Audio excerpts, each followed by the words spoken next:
सावन के महीना में सब कांवरिया लोग बाबा के धाम जा रहल बा। ओही में एगो भक्त, एगो अनोखा भक्त जेकरा कुछो नहीं खे दिखात, बचपने से दोनों आँखी से आन्हर बड़े, बाबा के नगरी जाए के तैयारी कैले बड़े। कहत रे का, हे भोले बाबा काहे दिहला ना नजरिया हो, हे भोले बाबा काहे दिहला ना नजरिया हो। मन लागे देखती हमहू हो, मन लागे देखती हमहू देवघर नगरिया हो। हे भोले बाबा काहे दिहल ना नजरिया हो, हे भोले बाबा काहे दिहल ना नजरिया हो। मन लागे देखती हमहू हो,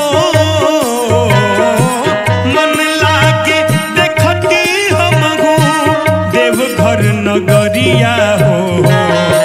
हे भोले बाबा काहे दिहल ना नजरिया हो, हे भोले बाबा काहे दिहल ना नजरिया हो।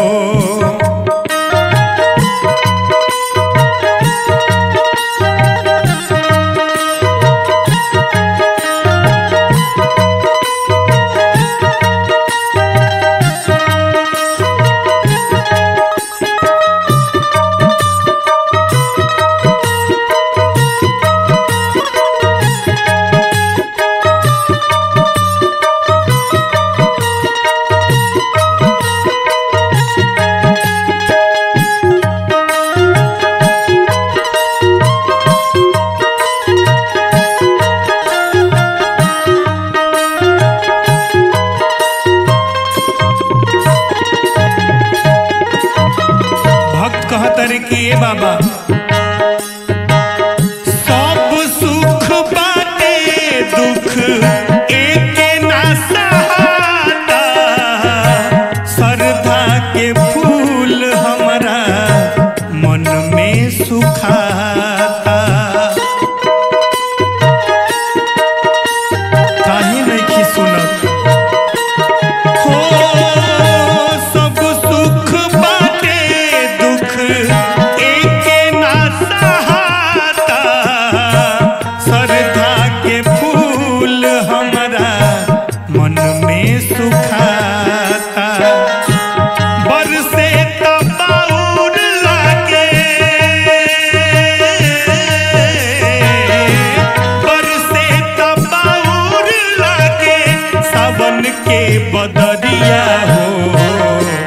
ए भोले बाबा काहे दिहल ना नजरिया हो, ए भोले बाबा काहे दिहल ना नजरिया हो।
हम सुनले बानी कि रउरा सबसे बड़का दानी है।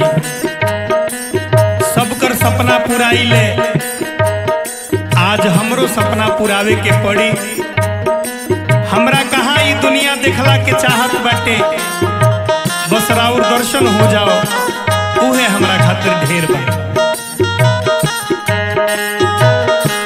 सबके पुरवली सपना हमरो पुराई, दुइये छन के आँख दे के दर्शन कराई।